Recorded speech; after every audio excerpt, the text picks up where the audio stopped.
Bueno, buenas tardes, bienvenidos, muchas gracias por quedarse a esta, que creo que es la última charla, ¿no? Es la última.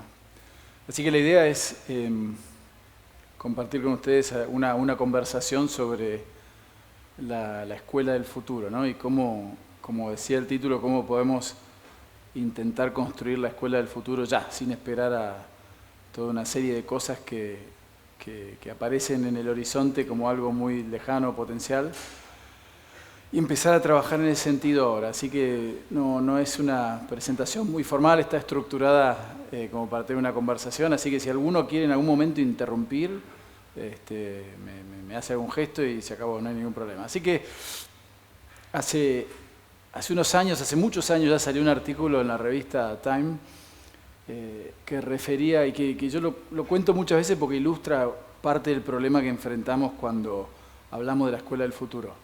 Contaba la historia de un cuento de Robert Stevenson que se llama, el cuento era de Rip Van Winkle. Rip Van Winkle es un cuento en el que el protagonista se queda dormido bajo un árbol y se despierta cuando los ingleses habían sido derrotados por los americanos en su guerra de independencia, y se despierta y ve que el mundo ha cambiado. Y el artículo decía, entonces Rip Van Winkle pasó a la historia como el que se durmió y el que le cambiaron los tiempos.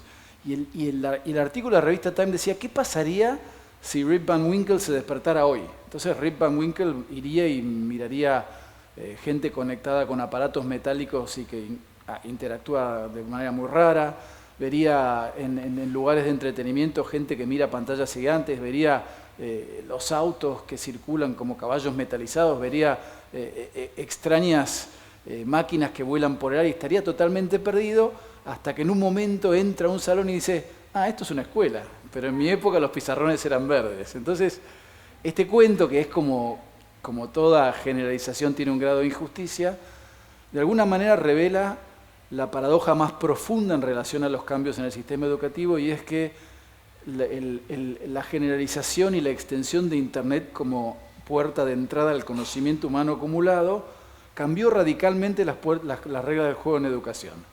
Los que estamos en educación pasamos de crecer en un modelo en el que los que dábamos clase éramos indispensables para transmitir el conocimiento, a uno en el que cualquiera de nuestros alumnos con un celular en el bolsillo y una conexión a Internet puede saber más que nosotros. Y esto yo siempre les cuento a audiencias que no están generalizadas, que no están muy metidas con educación, es como el que jugó toda su vida al fútbol le dice, mira, pero ahora puedes agarrar la pelota con la mano. Es un cambio de reglas completamente radical. Paradójicamente también, el área que más está impactada por estos cambios en la sociedad del conocimiento y en poder tener acceso al conocimiento humano acumulado es la educación, es el que menos ha cambiado. Y el análisis, cuando yo doy charlas o talleres mucho más formales, uno empieza a mirar las razones por las cuales estos cambios no se han producido. Y no es por una confabulación colectiva maliciosa de generaciones de educadores que se han resistido al cambio, sino porque estos cambios en realidad han apuntado no solamente un cambio fundamental en el rol de los que dan clase, es decir, nosotros hoy a los docentes les pedimos que se corran del centro, que desenfaticen, si es que existe la palabra, la enseñanza por sobre el aprendizaje. ¿Vieron que siempre se habla en todos lados del proceso de enseñanza-aprendizaje? Bueno, esto debiera ser al revés, es aprendizaje-enseñanza. Porque nuestros alumnos, cuando egresen de la última institución de educación formal a la que concurran, van a poder aprender todas sus vidas. Mientras que antes solo se podía aprender yendo a los centros del conocimiento, léase escuelas, universidades, institutos, etcétera, o bibliotecas, hoy cualquier persona puede aprender todas sus vidas. Entonces, el cambio de rol que nosotros les pedimos a los docentes es, les hacemos un muy pobre servicio a nuestros alumnos si los hacemos dependientes de nosotros. Es decir, lo que nosotros tenemos que lograr, y esto ustedes me van a escuchar decir en estos pocos minutos muchas frases que parecen razonables y con las que todos estamos de acuerdo, pero que cuando se cierra la puerta del aula nadie hace.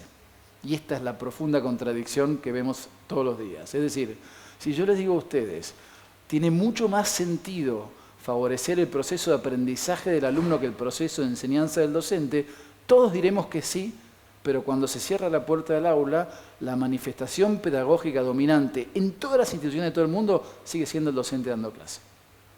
Si nosotros queremos y entendemos que generar hábitos de aprendizaje autónomo es la misión primordial de la escuela, es mucho más importante la autoevaluación y el ir aprendiendo de los errores y una larga serie de etcéteras relacionados con el conocimiento como protagonista de cada uno, que tener una prueba escrita de fin de unidad. Y sin embargo, todas esas manifestaciones pedagógicas siguen siendo dominantes, siguen estando, aún en escuelas como en la que nosotros trabajamos, en la que llevamos muchos años luchando para cambiar esto, y está en el ADN colectivo de los educadores. ¿Y por qué está en el ADN colectivo de los educadores? Y eso es un poco lo que vengo a compartir hoy y ver cómo podemos cambiarlo. Esto tiene que ver, y los que no están en educación no se dan cuenta, con que no nos están pidiendo simplemente un cambio de rol, nos están pidiendo que empecemos a disfrutar de nuestra profesión de otra manera. La mayoría de las personas que está hoy siendo docentes, educadores, maestros o profesores, eligieron esa profesión porque les gusta transmitir el conocimiento. Es decir, lo que los hace vibrar, lo que los hace sentir en plenitud, aquello de lo que deriva en un sentido de satisfacción y un sentido más profundo, es poder transmitir el conocimiento a los alumnos, es lograr transmitir el conocimiento y ver cómo se encienden los ojos de los alumnos cuando uno da clase. Yo siempre, cuando hacemos entrevistas para buscar profesores, les pregunto, bueno, contame una clase buena que hayas dado, y hasta ahora, en, no sé, 20 años de hacer entrevistas, tengo que encontrar uno que me diga, mira, yo fui, hice un ejercicio espectacular, los alumnos aprendieron solos, y eso a mí me hace sentir que ellos van a adquirir hábitos de aprendizaje. No, todos nos cuentan aquella clase magistral maravillosa que dieron. Y lo que uno tiene que entender es que esta reconversión es muy gradual y muy difícil, porque uno tiene que empezar a tener sentido lo que uno hace a través de otras cosas. Les voy a dar un ejemplo propio. Yo doy clase en el colegio, es una de las cosas que más disfruto, y bueno, como no le tengo que pedir permiso a nadie, yo transformé mi clase en un experimento de educación autónoma. Es decir, cuando la clase funciona bien, y no siempre es así, pero en general a veces funciona, cuando yo llego a la segunda mitad del año, voy a mi clase y mis alumnos no me necesitan. Es decir, tienen tarea, tienen hábitos de búsqueda de investigación, trabajan solos. Tenemos toda una serie de protocolos por los cuales la presencia mía como docente no es necesaria. Entonces, como yo no tengo nada que hacer, empiezo a llamarlos de a 2 o de a 3, porque trabajan siempre en equipo, y invierto mi tiempo dándoles feedback personalizado de los trabajos que han hecho. Porque los trabajos los pueden entregar múltiples veces, fiel al principio de que no queremos darle un trabajo, una nota y que se olviden, sino que el trabajo vaya corrigiéndose y mejorándose.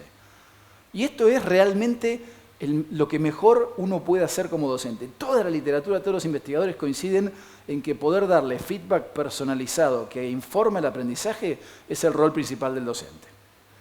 Pero cuando yo salgo de esa clase, no digo qué buena clase que estuvo esta, qué bien que estuve con esta clase, sino que en realidad tuve que aprender a reeducarme, a encontrar el sentido más profundo de satisfacción en lo que hago de esas interacciones personales con mis alumnos. Entonces, parte del motivo por el cual es tan difícil lograr estos cambios y que el que no lo vive, no lo entiende, es que esto no es un cambio en el job description, esto es un cambio en el sentido profundo de satisfacción que uno tiene o obtiene de su profesión. Sí.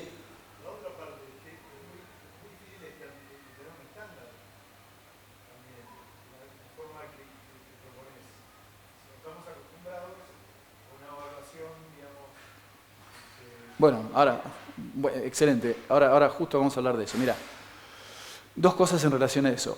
El cambio se logra cuando uno como institución educativa reevalúa el sentido de lo que hace. Es decir, nosotros como institución educativa hoy somos responsables por cosas distintas a las que éramos responsables hace 10 años. Pero esto también implica un cambio cultural muy profundo. ¿Qué quiero decir con esto? Nosotros somos responsables en generar habilidades, capacidades y, lo que es mucho más difícil, motivación para el aprendizaje de por vida. Nosotros lo que queremos, y estamos todos de acuerdo en esto, es que los alumnos que se gradúan de nuestra escuela sí tengan una base cultural de conocimientos, etcétera, etcétera, pero básicamente que tengan las herramientas, y lo que es mucho más difícil, la motivación para querer aprender todas sus vidas. Y esto tiene unas implicancias tremendas en todo lo que hacemos. Porque entonces el rol de la escuela pasa a tener un modelo de evaluación que debe evaluar otro tipo de cosas, que son mucho más difíciles de evaluar.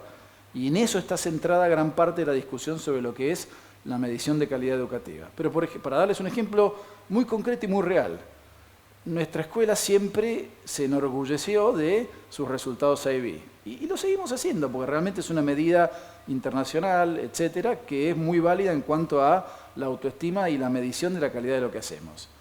Pero si nosotros queremos ser fieles y consecuentes a aquello que creemos, también debemos destacar y contarlo y celebrarlo, la cantidad de alumnos que participan en las extracurriculares, los valores de esos alumnos, la demostración de cómo ellos pueden encarnar este modelo de aprendizaje de por vida, cómo han sido creativos, cómo han sido pensadores críticos, y eso es algo que uno como escuela tiene que empezar a reconvertir. Yo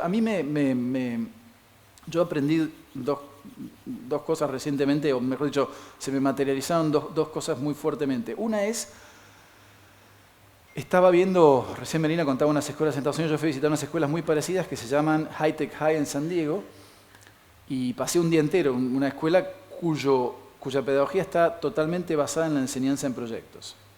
Y al almorzar con los docentes, les preguntaba a un grupo de docentes cómo se garantizan a ustedes que determinados conocimientos fundamentales son impartidos a través de los proyectos. Porque la mecánica de ellos es decir, agarran 4 proyectos durante el año, son interdisciplinarios y a través de esos proyectos los alumnos haciendo aprenden.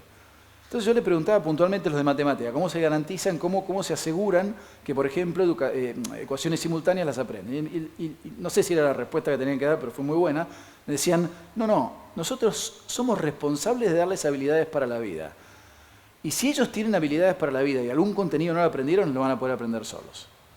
Pero esto que en una charla de almuerzo suena muy lógico, implica cambiar de qué somos responsables nosotros. Es decir, como escuela somos tan responsables del contenido de las habilidades como de darles la motivación y los valores que los propendan a aprender de por vida. Somos tan responsables de que aprendan matemática, física, química, literatura y geografía como que desarrollen un espíritu crítico y aprendan a desarrollar su creatividad como una habilidad superadora que todo el mundo está de acuerdo que hoy existe en el siglo XXI. ¿Es tan importante que manejen herramientas tecnológicas o que tengan conciencia de las implicancias éticas de estas herramientas? Y de nuevo, esto que suena, que está muy bien para una charla como hoy, cuando uno lo traduce a la realidad de la escuela, implica cambios muy fuertes y muy profundos. Y lo otro que quería decirles, que también tiene mucho que ver con lo que les hablaba al principio, y les pido disculpas porque esto está estructurado, yo también tengo presentaciones, puedo estar 3 horas en la presentación, pero lo quise estructurar más como una charla, así que los temas van y vuelven. Lo otro es que el rol del docente cambia en su objetivo fundamental. Es decir, mientras antes eran, porque una de las cosas que a mí siempre me preguntan es, ¿entonces el docente no da más clase? No, sí, el docente sí tiene que dar clase. Pero uno tiene que medir y ponderar su intervención porque hay un rol intransferible de los docentes que es transmitir la pasión. Es decir, ellos pueden aprender cualquier contenido en Internet, pueden buscar cualquier tipo de información, pero la pasión es esencialmente humana. Entonces, si uno tiene que estructurar su intervención, tiene que tomar los temas que a uno más lo apasionan, porque eso no se lo puedes delegar a ninguna computadora. Y eso también garantiza que el rol del docente dando clases siempre va a estar. Pero esto implica decir, bueno, a ver, si este es un tema que pueden aprender solos, lo aprenden solos.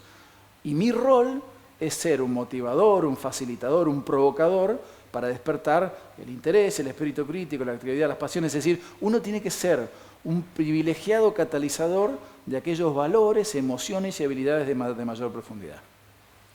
¿Puedo cortar? Sí. Todo esto que vos decís implica una reformulación de los planes de estudio, cambia totalmente. ¿Qué sabes qué está haciendo a nivel de educación pública?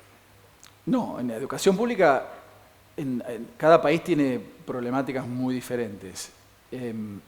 Argentina, y está muy bien que así sea, está más enfocada en cerrar la brecha y en garantizar una educación de calidad a los muchos sectores postergados de la Argentina, y el foco de la educación pública está puesto en eso y está muy bien. Con lo cual, este tipo de conversaciones todavía no están en un país que lamentablemente tiene carencias muy serias en cuanto a cuestiones básicas de educación. En otros países del mundo varía muchísimo en relación a la cuestión sociológica, ambiental de cada país, porque la educación está íntimamente relacionada con la idiosincrasia de cada país.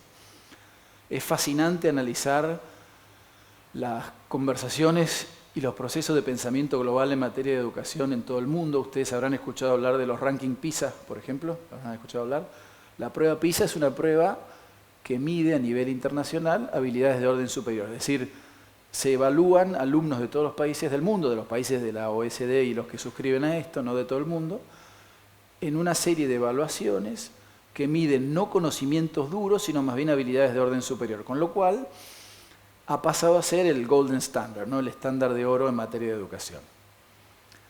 Y los países que mejor les va, o algunas ciudades que compiten o que figuran individualmente, son Singapur, Corea del Sur, algunas ciudades de China como Shanghái, algún fenómeno emergente como Polonia y Finlandia. A Estados Unidos le va mal, a Latinoamérica le va pésimo, a Europa en general le va mal.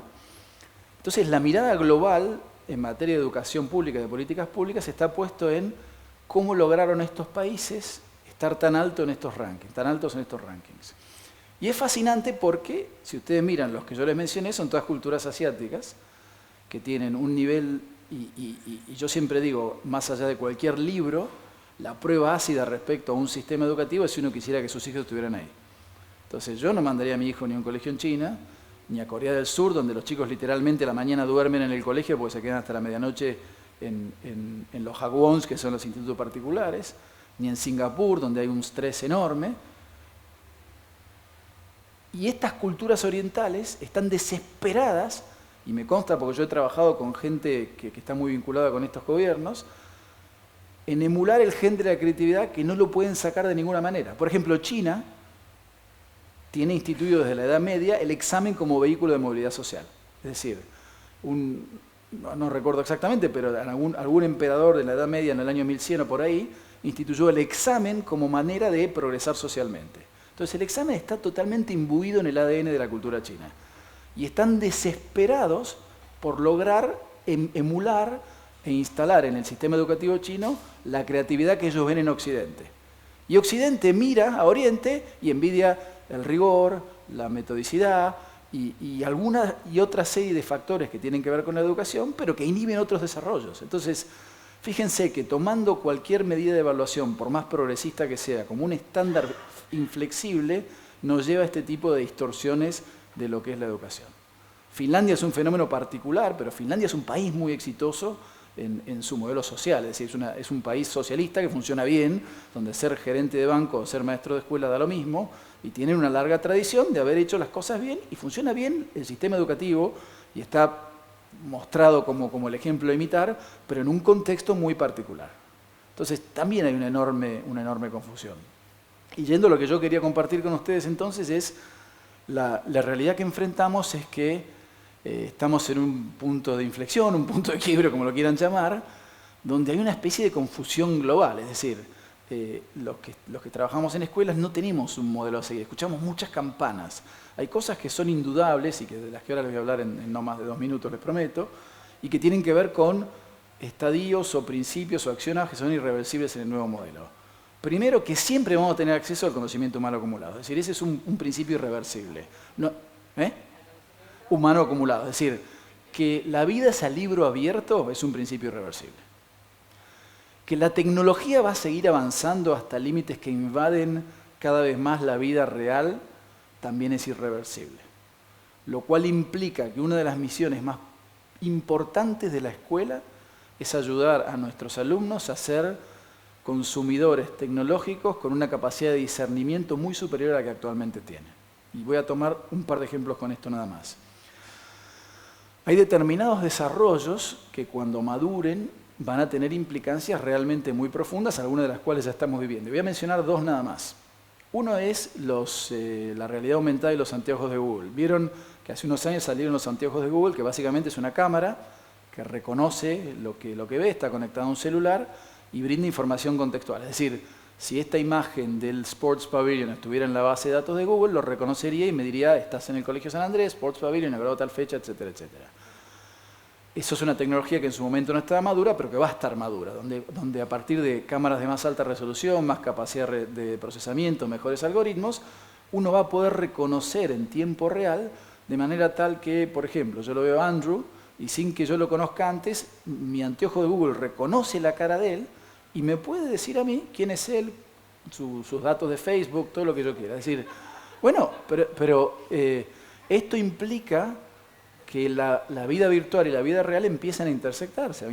Es decir, que la realidad aumentada pasa a ser parte de nuestra vida cotidiana. Es decir, que nuestra percepción sensorial se ve suplementada en tiempo real por las interacciones de Internet. Entonces, yo esto lo he charlado muchas veces y hay gente que me dice, no, yo la verdad no lo quiero, esto no me gusta, voy a usar gorra, voy a usar anteojos negros, no lo compraría. Entonces yo siempre les pregunto lo mismo, si saliera $100, ¿lo comprás? Sí. Es decir, cuando los costos de la tecnología bajan, todos terminamos comprándola. Y negar el avance irreversible de la tecnología es estúpido. Es decir, nosotros lo que necesitamos es lograr tener conciencia de las implicancias éticas de estos desarrollos. Entender cómo funcionan de manera tal de ser conscientes de su potencial y sus limitaciones y lo que nos puede pasar. Les doy otro ejemplo muy breve porque hay muchos de estos, podríamos hablar toda una tarde de esto. Ustedes habrán escuchado hablar del fenómeno de Big Data, de los datos. Lo que esto implica es que a partir de hace unos pocos años, con el acceso a miles de millones de datos acumulados, sumados a la creciente capacidad de procesamiento, uno puede analizar no muestras estadísticas, sino la totalidad de una muestra. Con lo cual, en lugar de lograr inferencias estadísticas que pueden o no tener un grado de certeza, al analizar una muestra completa, uno puede tomar y correlacionar determinados fenómenos de manera tal que uno puede lograr predecir lo que va a pasar sin saber por qué. Es el primer momento en la historia de la humanidad en que se subvierte o se supera la relación de causalidad. Les voy a dar un ejemplo de esto muy rápido. Cuando fue la epidemia de gripe porcina, en Estados Unidos, la agencia que controlaba, que estaba intentando frenar la epidemia, no me acuerdo cómo se llama la agencia de Health and Safety, siempre llegaba tarde a las ciudades. Cuando llegaba a una ciudad, ya había esparcido la gripe porcina. Entonces llamaron a Google y le dijeron a Google, bueno, danos una mano. ¿Y Google qué hizo? Como ya tenía datos, y tenía miles de millones de datos, de búsquedas en ciudades en las que ya se había esparcido la gripe porcina, obtuvo correlaciones entre las búsquedas que hacían y la epidemia. Es decir, una que es muy obvia es, si están comprando pañuelos de papel o antivirales, obviamente ahí está yendo. Pero había otras que eran mucho menos obvias. Entonces, correlacionando las búsquedas que habían sucedido históricamente en las ciudades en las que se había esparcido la epidemia, pudieron predecir en tiempo real, no después, hacia dónde se estaba desplazando la epidemia y la pudieron frenar.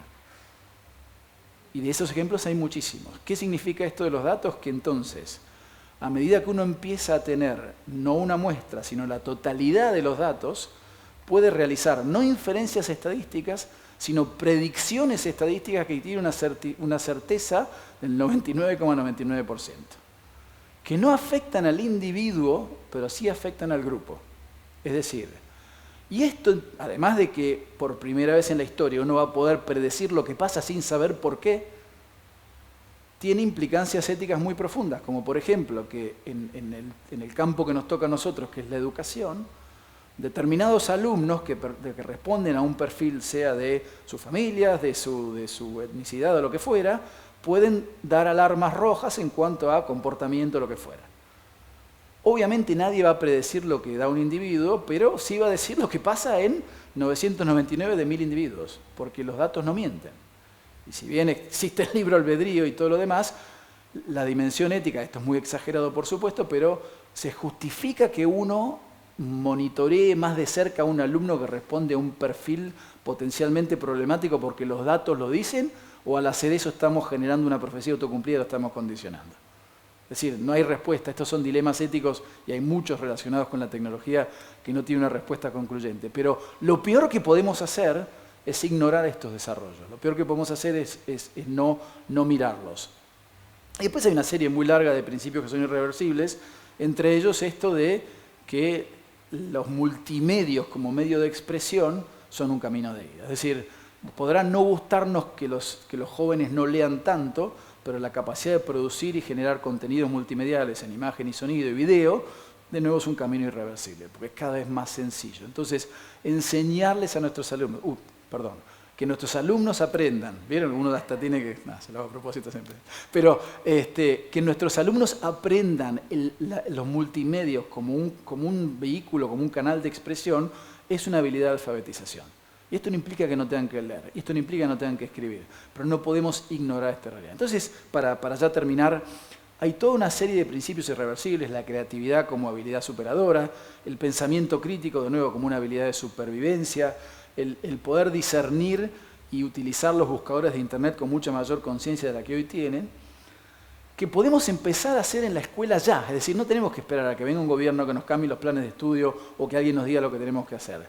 Lo más difícil que tenemos que enfrentar es que la educación por naturaleza es una industria súper conservadora, que no quiere tomar riesgos y que necesita permisos, necesita que alguien nos diga, hacé lo que está bien, y ese es un camino que es muy contraintuitivo para nosotros. Y termino con esta metáfora, que alguno me la habrá escuchado contar alguna vez, pero que me parece que es bastante ilustrativa en cuanto a cómo estamos con la educación. El mensaje simplemente es, se pueden hacer muchas cosas sin necesidad de esperar a que nos lo digan.